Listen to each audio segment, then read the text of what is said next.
आज से मैं आप लोगों के लिए जीके में एक महत्वपूर्ण टॉपिक स्टार्ट करूंगा और वो टॉपिक कौन कौन सा है मैं यहाँ पे बोर्ड पे लिखा हूँ, जिसमें सबके लिए ये जानना बहुत ज़्यादा ज़रूरी है।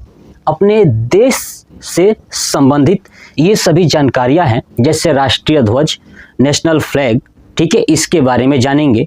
राष्ट्रीय गान के बारे में जानेंगे, नेशनल एंथम एंड राष्ट्रीय गीत यानी नेशनल सॉन्ग।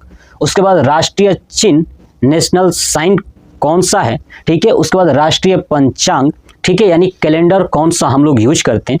तो ये पूरे भारतवासियों को इन टॉपिक्स को जानना जरूरी है, ठीक है। तो इसी क्रम में मैं एक एक टॉपिक्स का एक एक वीडियो बनाऊंगा और अपलोड करूंगा, ठीक है। तो आप लोग जरूर देखिएगा और अपना राय कमेंट बॉक्स में दीजिएगा कि आपको कितना समझ में आया। तो चलिए पहला टॉपिक हम लोग देखते हैं, राष्ट्रीय ध्वज यानी नेशनल फ्लैग। राष्ट्रीय ध्वज को संविधान सभा के द्वारा 22 जुलाई 1947 ईस्वी को अपनाया गया था, ठीक है। याद रखिएगा कि राष्ट्रीय ध्वज यानी जो झंडा है, तिरंगा है, उसको संविधान सभा के द्वारा 22 जुलाई 1947 ईस्वी को स्वीकार किया गया था, अपनाया गया था। ये जो झंडा है उसके लंबाई और चौड़ाई का जो अनुपात होता है ना, वो 3:2 होता है। बहुत सारे बच्चे को ये समझ में नहीं आता है कि 3:2 का मतलब क्या है। मतलब ये कि अगर आप लंबाई 3 मीटर लेते हो तो चौड़ाई हमेशा 2 मीटर रहेगा।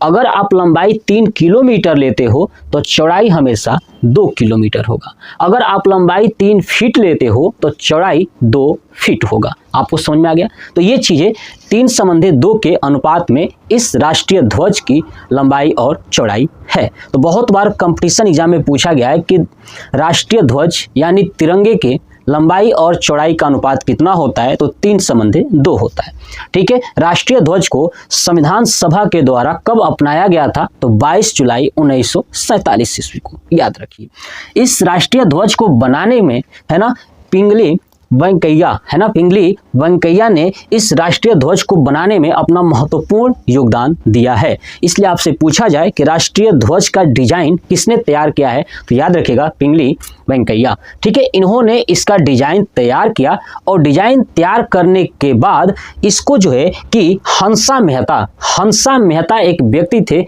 इन्होंने ही पहली बार संविधान सभा में पेश किया था। राष्ट्रीय ध्वज को संविधान सभा में किसने पेश किया था, हंसा मेहता ने। ये बात समझ में आ गया। चलिए अब देखिए राष्ट्रीय ध्वज में टोटल 24 तिलियां होती हैं और ये 24 तिलियां जो है कि चक्र के रूप में होती हैं, है ना। आप देखोगे बीच में जो चक्र है वो नीले रंग का चक्र होता है। याद रखिएगा नीले रंग का चक्र होता है और इस नीले रंग के जो चक्र हैं उसमें 24 तिलियां होती हैं। 24 तिलियां ये बताता है कि 24 घंटे, है ना, 24 घंटे हमारा देश हमेशा प्रगति की ओर बढ़ता रहेगा, निरंतर हम लोग कार्य करते रहेंगे। तो ये 24 तिलियां ये बताता है। ये 24 तिलियां अशोक का जो चक्र था ना, उस चक्र को उठा करके यहाँ पे बनाया गया है। मतलब उस चक्र से ये लिया गया है, ठीक है, कि 24 तिलियां और चक्र। तो याद रखिएगा। नेक्स्ट देखिए इस राष्ट्रीय ध्वज में एक खास बात क्या है कि राष्ट्रीय ध्वज के अंदर टोटल 4 रंग हैं। कितनी है, 4 रंग हैं। पहला ऊपर आता है केसरिया, यहाँ पे आता है बीच में सफेद और सबसे नीचे आता है हरा, ठीक है। तो आप कहोगे कि सर 3 ही रंग हुआ, नहीं, एक और रंग है ये बीच वाला नीला वाला, यानी टोटल इसमें 4 रंगों का प्रयोग किया गया है। लेकिन आपसे अगर ये कोई पूछे कि तिरंगे में कितने रंग होते हैं, ठीक है, तो आपको तो 3 ही बताना है, बट इसमें 4 रंगों का प्रयोग किया गया है। ये बात समझ में आ गया। क्योंकि ये ब्लू जो चक्र है इसको हम लोग काउंट नहीं करते हैं, तो इसलिए 3 रंग ही काउंट करते हैं, केसरिया, सफेद और हरा। बात क्लियर होगी। तो चलिए देखिए जो केसरिया रंग है ना वो बलिदान का प्रतीक है। किसका है, बलिदान का प्रतीक है। और जो सफेद है वो शांति का प्रतीक है और जो हरा है वो हरियाली का प्रतीक है। याद रखिएगा कि केसरिया बलिदान का प्रतीक है, सफेद शांति का प्रतीक है और हरा हरियाली का प्रतीक है। ये बात समझ में आ गया। चलिए अब देखिए राष्ट्रीय ध्वज की बात करूं तो इस ध्वज के लिए एक गीत लिखा गया था, है ना, जिसको झंडा गीत कहते हैं। क्या कहते हैं? झंडा गीत कहते हैं। वो है झंडा ऊंचा रहे हमारा। तो ये झंडा ऊंचा रहे हमारा जो है, इसको लिखने वाले व्यक्ति थे श्यामलाल प्रसाद गुप्त। याद रखिएगा, श्यामलाल प्रसाद गुप्त ने झंडा ऊंचा रहे हमारा ये जो गीत है वो राष्ट्रीय ध्वज के लिए इन्होंने लिखा हुआ था। ये बात आपको समझ में आ गई। अब सुनिए, अब ये जो राष्ट्रीय ध्वज है, राष्ट्रीय ध्वज को आप अगर जुलूस निकाल रहे हो, क्या चीज, अगर आप जुलूस निकाल रहे हो तो हमेशा जो है कि दाहिने वाले कंधे की तरफ होना चाहिए, है ना, हमेशा दाहिने वाले कंधे की तरफ होना चाहिए। अगर आप अपनी गाड़ी पर झंडे को लगाते हो या कहीं भी लगाते हो तो हमेशा उस गाड़ी के दाहिने साइड में होना चाहिए। ये 2 पॉइंट्स आपको याद रखना है। यानी अगर आप जुलूस निकालते हो तो झंडे का प्रयोग करोगे, लेकिन उस झंडे का प्रयोग अपने कंधे के ऊपर दाहिने तरफ रखना होगा। कहाँ रखना होगा? दाहिने तरफ। अगर गाड़ी है, अगर गाड़ी पे झंडा लगाते हो तो हमेशा दाहिने तरफ होना चाहिए, कभी भी बाएं तरफ नहीं रखना है। पहली पॉइंट। दूसरी पॉइंट ये समझिए कि जब भी झंडा अगर गलती से अगर झंडे को झुका दोगे, है ना, तो गलती से भी अगर झंडे को झुका दिया जाए तो इसका मतलब ये हुआ कि शोक प्रकट किया जा रहा है ना। क्या चीज? शोक प्रकट किया जा रहा है। तो झंडा जो है कि झुकना नहीं चाहिए। अगर झंडा झुक गया इसका मतलब कि शोक प्रस्तुत किया जा रहा है। आई बात समझ में? चलिए दूसरी चीज अगर बात करूं कि शोक में क्या होता है, जैसे मान लीजिए कि अगर प्रधानमंत्री हो गए, राष्ट्रपति हो गए, उपराष्ट्रपति हो गए, अगर इनकी मृत्यु हो जाती है तो राष्ट्रीय ध्वज को जो है कि 12 दिनों के लिए झुका दिया जाता है ना। 12 दिनों के लिए क्या कहता है? झुका दिया जाता है, शोक प्रस्तुत किया जाता है। अब ये 12 जो दिन है ना, याद रखिएगा, ये 12 दिन केवल वर्तमान के लिए, यानी वर्तमान के प्रधानमंत्री हो, राष्ट्रपति हो और उपराष्ट्रपति हो तो ही ये 12 दिन के लिए झुकाया जाएगा। लेकिन अगर पूर्व हुए, है ना, पूर्व राष्ट्रपति हुए, चाहे पूर्व प्रधानमंत्री हुए, चाहे पूर्व उपराष्ट्रपति हुए, तो ये जो है केवल 7 दिन के लिए ही इसे झुकाया जाता है। ये बात आपको समझ आएगा। अगर कहीं आप राष्ट्रीय ध्वज, अगर कोई देश का राष्ट्रीय ध्वज यानी अपने देश का राष्ट्रीय ध्वज अगर उल्टा हो जाए, है ना, उल्टा फहराया जाए, इसका मतलब होता है कि देश के ऊपर संकट आने वाला है। तो अगर झंडा उल्टा हो गया तो संकट आने वाला है। अगर क्या है, या संकट की स्थिति है, अगर उसे झुका दोगे या आपको थोड़ा सा टेढ़ा कर दोगे, झुका दोगे, तो इसका मतलब ये होगा कि आप शोक प्रस्तुत कर रहे हो।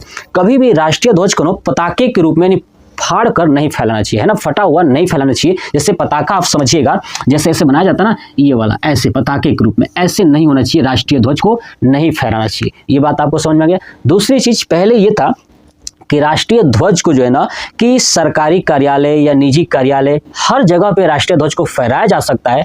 और ये भी था कि राष्ट्रीय ध्वज को सूर्योदय, है ना, जब सूर्य उदय हो उसके बाद और सूर्य अस्त हो, सूर्य डूबे उससे पहले ही ध्वज को क्या करना है? हटा लेना है, यानी ध्वज को नहीं फहराना है ना, सूर्योदय से पहले और सूर्योदय के बाद। ठीक है, मतलब कि सूर्योदय से पहले का मतलब क्या हुआ कि जब सूर्य उदय होता है तो उससे पहले नहीं फैलाना है, और सूर्य अस्त हो गया उसके बाद उसको नहीं फहराना होता है। लेकिन इसके पीछे जो है कि अभी जो सरकार जो है कि सरकार ने नियम बदल दिया, जिसके कारण आपने देखा कि हर घर तिरंगे के थ्रू सभी लोगों ने दिन रात अपने घरों के ऊपर तिरंगा लहराया था। ठीक है, तो आपने उस चीज को देखा। ठीक है, तो ये आपको मैंने जो भी चीजें बताया इस बोर्ड पे भी लिखा हुआ था, आपने देखा और मैंने और चीजें आपको समझाया। हम लोग दूसरा टॉपिक देखने वाले हैं, राष्ट्रीय गान यानी नेशनल एंथम। तो देखिए, राष्ट्रीय गान जन गण मन ये हमारा है, याद रखिएगा, है ना। राष्ट्रीय गान क्या है? जन गण मन अधिनायक जय है। ठीक है, तो जन गण मन क्या है? राष्ट्रीय गान। इस राष्ट्रीय गान को सबसे पहले रविंद्रनाथ टैगोर ने, है ना, रविंद्रनाथ टैगोर ने कांग्रेस के अधिवेशन में 1911 ईस्वी में, है ना, दिसंबर का महीना था, तो दिसंबर 1911 ईस्वी में कोलकाता में कांग्रेस का अधिवेशन चल रहा था। उसी अधिवेशन में रविंद्रनाथ टैगोर ने इस राष्ट्रीय गान को यानी जन गण मन को गाया था। आई बात समझ में? उस समय उस कांग्रेस के अधिवेशन के अध्यक्ष थे विशन नारायण दत्त। तो ये बात आपको याद रखनी है। क्या बात याद रखनी है? कि जो जन गण मन है इसको सबसे पहले रविंद्रनाथ टैगोर ने कोलकाता के कांग्रेस का अधिवेशन में, है ना, दिसंबर 1911 ईस्वी में पहली बार इन्होंने गाया। तो ये पूछा भी जाता है कि राष्ट्रीय जो गान है यानी जन गण मन, इसको किसने लिखा है? तो रविंद्रनाथ टैगोर ने ही लिखा हुआ है। दूसरी चीज, ये रविंद्रनाथ टैगोर ने ये जो लिखा था वो एक बुक थी, है ना, उसके शीर्षक थे भारत भाग्य विधाता, है ना। तो उस बुक के तत्व बोधनी कविता के जो भारत भाग्य विधाता शीर्षक है वहां से इसको लिया गया है। तो बहुत बार कंपटीशन एग्जाम में पूछा गया है कि जन गण मन, है ना, के शीर्षक का नाम क्या है, तो भारत भाग्य विधाता, है ना। जन गण मन कहाँ से लिया गया है, तो तत्व बोधनी कविता से लिया गया है जिसके शीर्षक भारत भाग्य विधाता है। ठीक है, जन गण मन में टोटल जो है कि 13 पंक्तियां है। कितनी है? टोटल 13 पंक्तियां है, याद रखिएगा। चलिए अब देखिए इस राष्ट्रीय गान का यानी जन गण मन का इंग्लिश में ट्रांसलेट जो है कि रविंद्रनाथ टैगोर ने ही 1919 ईस्वी में किया, जिसका नाम पड़ा the morning song of India. ठीक है, तो याद रखिएगा कि राष्ट्रीय जो गान है जन गण मन, उसका इंग्लिश ट्रांसलेट किसने किया था, तो रविंद्रनाथ टैगोर ने ही किया था 1919 ईस्वी में, और नाम क्या रखा? The morning song of India. चलिए अब इस राष्ट्रीय गान को यानी जन गण मन को, ठीक है, संविधान सभा के द्वारा 24 जनवरी 1950 ईस्वी को अपनाया गया। ये बात समझ में आ गया। सबसे पहले 1911 ईस्वी में रविंद्रनाथ टैगोर ने गाया, ठीक है, और इसका इंग्लिश ट्रांसलेशन 1919 में किया, और 24 जनवरी 1950 ईस्वी को इसे संविधान सभा ने अपनाया। किसको? राष्ट्रीय गान को। तो ये भी बहुत बार पूछा गया है कि जन गण मन को संविधान सभा ने कब अपनाया था, तो याद रखिएगा कि 24 जनवरी 1950 ईस्वी को। ठीक है, दूसरा चीज आपसे पूछा जाता है कि जो राष्ट्रीय गान है ना, जन गण मन, उसको गाने में कितना टाइम लगता है, तो देखिए उसको गाने में 52 सेकेंड का समय लगता है। कितना? 52 सेकेंड का समय लगता है। लेकिन विशेष परिस्थिति में ना आप उसे 20 सेकेंड में भी गा सकते हो। कितने? 20 सेकेंड में भी गा सकते हो। आपको 20 सेकेंड में क्या गाना है कि सबसे ऊपर की पंक्तियां और सबसे नीचे की पंक्तियां आप गा सकते हो। तो याद रखिएगा कि विशेष परिस्थिति में राष्ट्रगान को, है ना, ऊपर की पंक्तियां और नीचे की पंक्तियों को गाने के लिए 20 सेकेंड का समय दिया जाता है ना। तो आप ये ध्यान रखिएगा, और राष्ट्रगान को 52 सेकेंड में आप गा सकते हो। दूसरी चीज, राष्ट्रीय जो गान है जन गण मन, इसके लिए आज का जो आप धुन देखते हो ना, म्यूजिक, है ना, संगीत जो बजता है इसका, उसको किसने तैयार किया था, तो कैप्टन राम सिंह ठाकुर। याद रखिएगा, कैप्टन राम सिंह ठाकुर ने इसका क्या किया था। ये संगीतकार है ना। वर्तमान जो धुन आप देखते हो, सुनते हो राष्ट्रीय गान का, ठीक है, वो धुन किसने तैयार किया है, तो कैप्टन राम सिंह ठाकुर। ये एक INA के सिपाही थे, उन्होंने ही इसको तैयार किया था। ठीक है, तो बस इतना ही है आपका राष्ट्र जो गान है, राष्ट्रीय गान, नेशनल एंथम, यानी जन गण मन अधिनायक जय है भारत भाग्य विधाता। ठीक है, ये पूरा आपका कंप्लीट हो गया। बस इतना ही है, आपको चीजें याद रखनी है। एग्जाम से रिलेटेड इससे ज्यादा कोई भी बाहर प्रश्न पूछा नहीं जाएगा। आप इसका स्क्रीनशॉट ले लीजिएगा। इस राष्ट्रीय गीत, नेशनल सॉन्ग, सबसे पहले यही याद रखना है कि राष्ट्रीय गीत हमारा कौन सा है, नेशनल सॉन्ग कौन सा है, तो वो है आपका वंदे मातरम। ठीक है, इस वंदे मातरम जो ये गीत है ना, इस गीत को लिखने वाले जो व्यक्ति थे उनका नाम था बंकिम चंद्र चटर्जी। क्या नाम था? बंकिम चंद्र चटर्जी। बंकिम चंद्र चटर्जी ने एक आनंद मठ नामक उपन्यास लिखे, और उसी उपन्यास में ये वंदे मातरम है। तो आपसे पूछा जाए कि वंदे मातरम किस उपन्यास से लिया गया है, तो आनंद मठ से। ठीक है, और इस आनंद मठ उपन्यास के लेखक कौन है, तो बंकिम चंद्र चटर्जी। इसका मतलब कि वंदे मातरम के भी लेखक कौन है, तो आपके बंकिम चंद्र चटर्जी। ये बात आपको समझ में आ गया। देखिए, वंदे मातरम को सबसे पहले 1896 ईस्वी में कोलकाता में कांग्रेस का अधिवेशन हुआ था, जिसके अध्यक्ष है ना कि रहीमतुल्ला सयानी थे। ठीक है, रहीमतुल्ला सयानी के सामने यानी ये पहली बार ये वंदे मातरम गीत प्रस्तुत किया गया। ठीक है, तो याद रखिएगा कि वंदे मातरम पहली बार कांग्रेस के किस अधिवेशन में प्रस्तुत किया गया था, तो याद रखिएगा कांग्रेस के कोलकाता अधिवेशन में 1896 ईस्वी में। उस समय कांग्रेस के जो अध्यक्ष थे, है ना, रहीमतुल्ला सयानी, उन्हीं के सामने प्रस्तुत किया गया था। ये बात आपको समझ में आ गया। ये भी याद रखिएगा कि कांग्रेस के पहले मुस्लिम अध्यक्ष कौन थे, तो ये रहीमतुल्ला सयानी। ये आपको इतनी बातें याद रखनी है। अब देखिए, इस राष्ट्रीय गीत को यानी वंदे मातरम को संविधान सभा ने 24 जनवरी 1950 ईस्वी को स्वीकार कर लिया। क्या कर लिया? स्वीकार कर लिया। ये भी बात आपको याद रखनी है। दूसरा चीज, ये जो वंदे मातरम है, वंदे मातरम का जो गाने का टाइम होता है, इस गीत को गाने का जो समय होता है वो 65 सेकंड होता है। मतलब कि 1 मिनट 5 सेकंड में इस वंदे मातरम को आपको गाना है।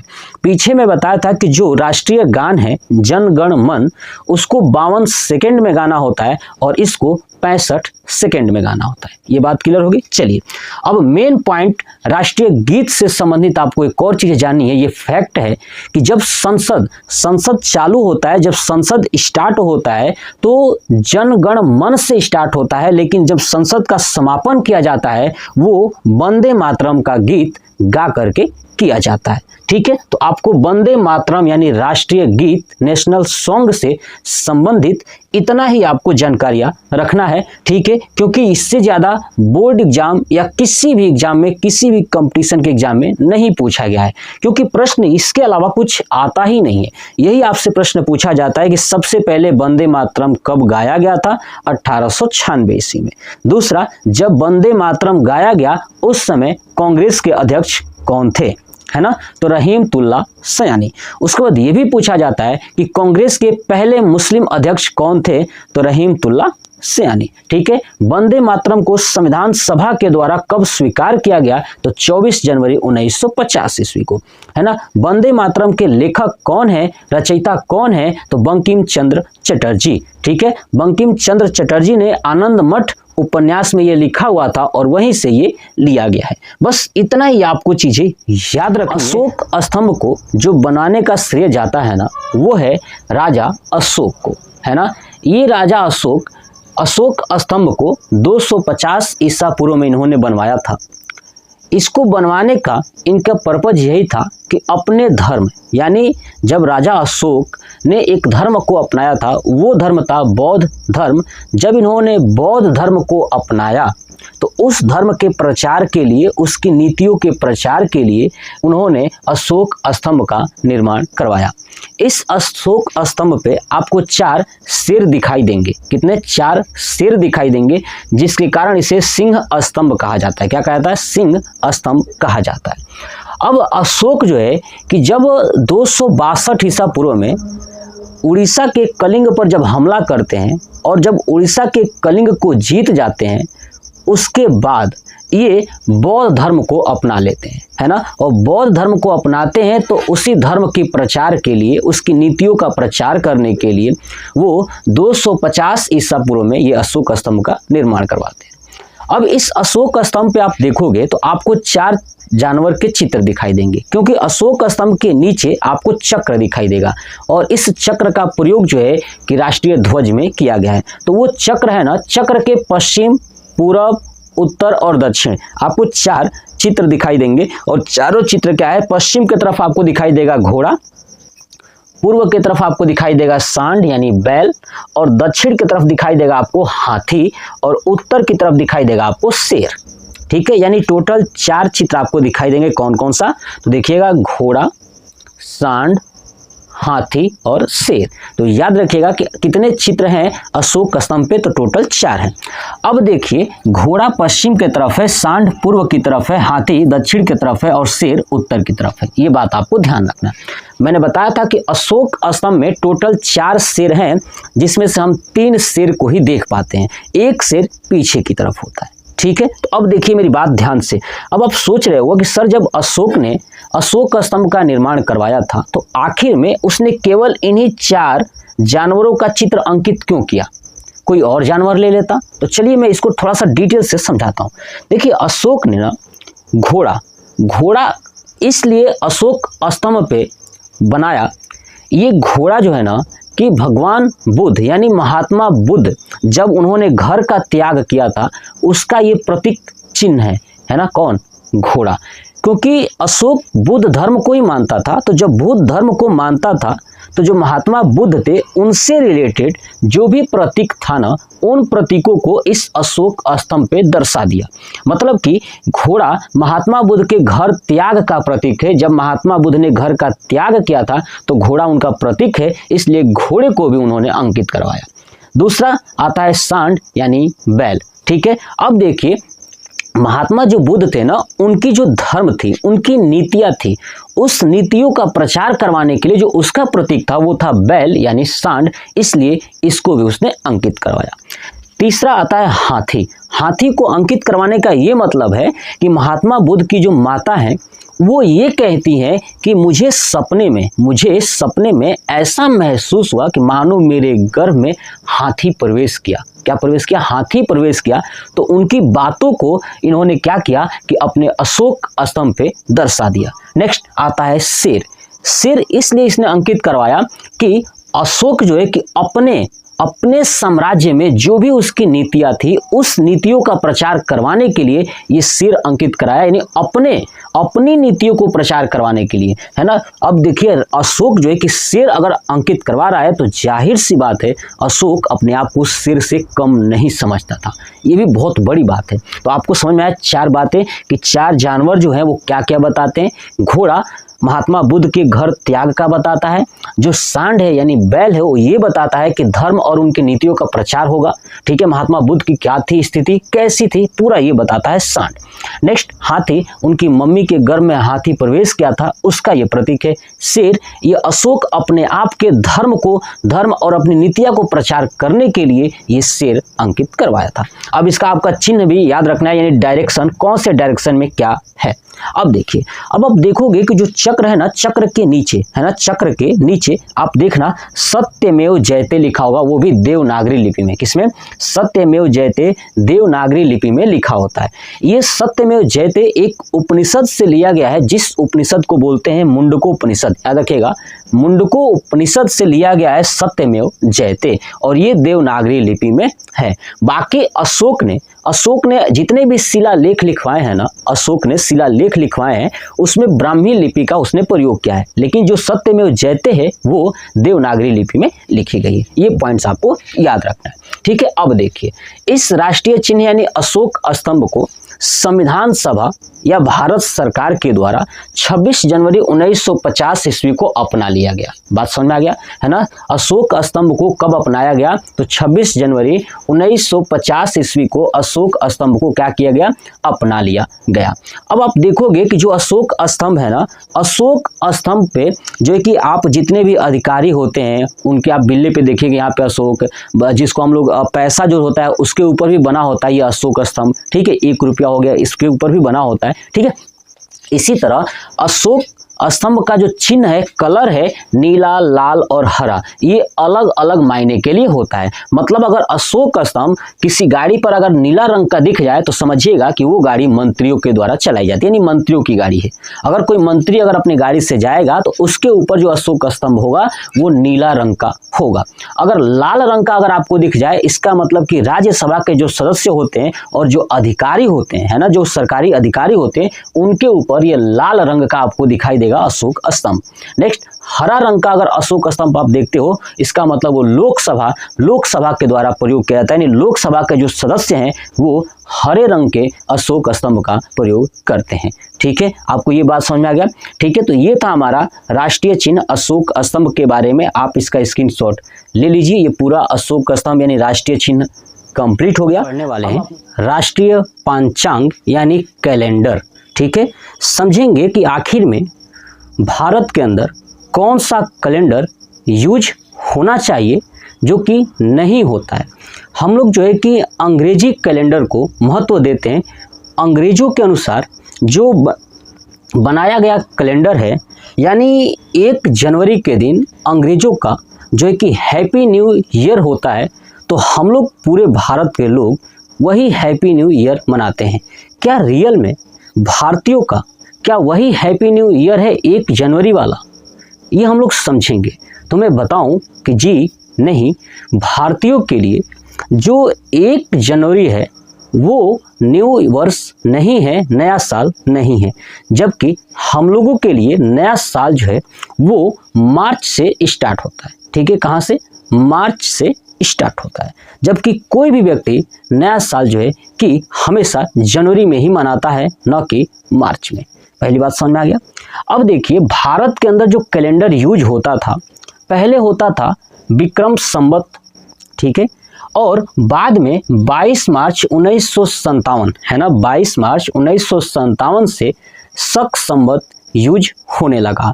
मतलब कि जितने भी आधिकारिक कैलेंडर होते हैं, है ना, आधिकारिक का मतलब होता है जैसे बैंक का काम आप देखोगे तो बैंक का काम जो है कि हमेशा मार्च के लास्ट में कंप्लीट हो जाता है। ऐसे आप लोग देखोगे कि पहले विद्यालय जो है कि जून जुलाई में नया सत्र स्टार्ट होता था, लेकिन अब जो है कि मार्च में जो है कि पुराना सत्र कंप्लीट हो जाता है और अप्रैल में स्टार्ट हो जाता है। क्यों? सरकार ने यही सोचा कि क्यों हम अंग्रेजों के कैलेंडर को फॉलो करें। बस एक ही चीज है अंग्रेजों का, वो है आपका डेट। क्या है? डेट। यानी जो डेट है, वर्ष है, वो हम लोग अंग्रेजों के अनुसार मनाते हैं।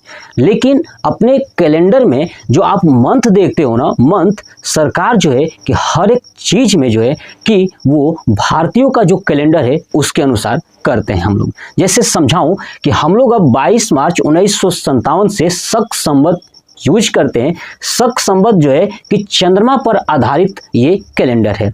शक संवत की जो शुरुआत होती है तो ईसा पूर्व में, है ना, कुषाण का शासक हुआ करते थे जिनका नाम था कनिष्क, उन्होंने शक संवत की शुरुआत की थी। शक संवत क्या है ना कि ये 78 BC यानी 78 ईसा पूर्व में ये शक संवत की शुरुआत होती है। तो उसी टाइम से ये जो कुषाण के शासक थे कनिष्क, उनके टाइम से ये चलता आ रहा है। लेकिन जो विक्रम संवत है ना, वो राजा विक्रमादित्य, है ना, राजा विक्रमादित्य के समय से ये चलता आ रहा है विक्रम संवत। विक्रम संवत जो है ना कि 54 वर्ष आगे है, जबकि शक संवत जो है कि 78 वर्ष पीछे। इसका मतलब ये हुआ कि मान लीजिए कि आज हम लोग 2026 में हैं, तो ये कहीं ना कहीं ये जीरो हुआ होगा, तभी ना 2026 आए हैं। तो इसके पीछे जाएं तो 78 BC यानी पीछे, जीरो से भी पीछे अगर माइनस में जाएं 78 वर्ष पहले, तो वो आपका शक संवत था। लेकिन जब इसके बाद यानी यहाँ पे 94वें वर्ष में जब राजा विक्रमादित्य आए थे, तो उन्होंने यहाँ पे विक्रम संवत की शुरुआत की थी। अब भारत जो है कि शक संवत को मानता है, ठीक है, पहले विक्रम संवत को मानता था, लेकिन 22 मार्च 1957 से हम लोगों ने शक संवत को मानना स्टार्ट किया, जो कि जीरो से पहले है। और जीरो क्या था? जीरो जो है कि आज 2026 जो चल रहा है वो जीरो के अनुसार है। यानी हम लोग जो है कि हमको हमारा कैलेंडर किसके अनुसार होना चाहिए? ये शक संवत के अनुसार होना चाहिए, जबकि ऐसा नहीं है। आप देखोगे कि शक संवत और ये है ना विक्रमादित्य वाला नहीं, विक्रम संवत के बीच का जो डिफरेंस है ना, ठीक है, तो आप नोटिस करोगे कि 8, ठीक है। अब ये देखिए, ये 57 वर्ष है, ठीक है, तो 57 वर्ष का अंतर है इनमें, ठीक है। तो आप देखोगे तो लगभग 135 वर्ष का आपको डिफरेंस मिलेगा, ठीक है। तो 57 यानी जो विक्रमादित्य थे वो 57 वर्ष, है ना, उनका जो कैलेंडर है वो 57 वर्ष आगे चलता है, जबकि शक संवत का यानी कनिष्क का जो कैलेंडर है वो 78 वर्ष पीछे चलता है। समझ में आ गया? तो हम लोग जो है कि शक संवत को मानते हैं, ठीक है। ये बात आपको समझ में आ गया कि राष्ट्रीय जो पंचांग है यानी कैलेंडर है आज के डेट में भारत में शक संवत पे आधारित है, ठीक है। अब देखिए, हम लोग का जो शक संवत के अनुसार ना मार्च में स्टार्ट होता है, तो ये मार्च को बोलते हैं हिंदी में चैत्र। क्या बोलते हैं? चैत्र। क्या बोलते हैं? चैत। और गांव देहात में तो चैत बोलते हैं ना, तो चैत यानी चैत, बैसाख, ज्येष्ठ, आषाढ़, सावन, भादो, कुवार, कुवार को अश्विन भी बोलते हैं, तो कुवार, कार्तिक, अगहन, पूस, है ना, माघ और फाल्गुन।